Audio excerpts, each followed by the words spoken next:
Good morning mga ka-Neoville. Ito po townhomes along Tansa Tracy Road near highway. So pre-selling under bank financing, napakaganda kasi complete turnover, wala na pong hidden charges. Lahat po ng dapat bayaran mo, 'di ba? Yung bank charges, yung move-in, Meralco, etc. All in na po yan sa presyo ni Neoville Townhomes. Kaya ito po ay mabenta sa mga pamilyang ayaw na pong ma-stress. Kasi complete deliverable, lilipatan mo na lang po ito. And kaunting modification, kaunting renovation kung may gusto ka pang ipadagdag. Pero kung ano po ang ipapakita ko sa vlog na ito na po ang receivable unit mo. Gantong side corner ito.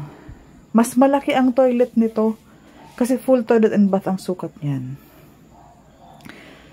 Ito, may sink tayo dito, pero malaki ang ating service area sa likod. May access lot ka. So, pag corner, pwedeng 2 carport. 3 bedrooms. As in, ayos na yung mga rooms. Isang common toilet and bath. Ang maganda dito, ito yung master's bedroom. May access siya doon sa common toilet and bath. Malaking CR, 2 ang pintuan. May access din sila. Kasi 3 bedrooms kayo sa taas. And may balcony sa harapan. Pag corner, may excess balcony. Pa L-shape ang balcony. Pero pag regular inner, papakita ko sa iyo mamaya sa kabilang unit kung ano naman ang itsura ng inner. So, ang ganda. Alam niyo, pinag-isipan, pinagplanuhan, napakaganda. Lahat ng sulok na maximize. Ang ganda po. Kasi ito lang yung una kong nakitang CR na may 2 access door. Para sa 3 kasi kayo eh. So, ang ganda. Mas malaki ang, kumbaga, mas malaki ang naging space ng CR. May balcony pa. Saan ka nakakita ng ganitong presyo na may balcony? Madaming corner, kaya good news sa mga naghahanap ng ganong unit. Ito naman yung ating regular inner. Ayan. Townhouse po kasi si Neoville. Ito po siya. Malaking car park. Half covered na po yan. Ganito ang itsura ng ating regular inner, as trade model.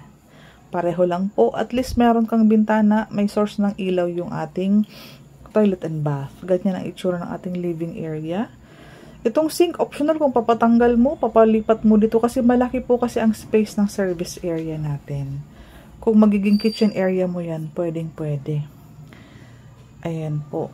Next vlog, ipapakita ko naman sa inyo yung dress up kasi ongoing pa. So, ganun din, 3 bedroom, isang common toilet and bath para sa 3 room. Mag-share kayo dyan para hindi nabababa. Kapag may bathroom, privileges sa kalagitnaan ng hating gabi. Kaya na maganda dito. Ayan o.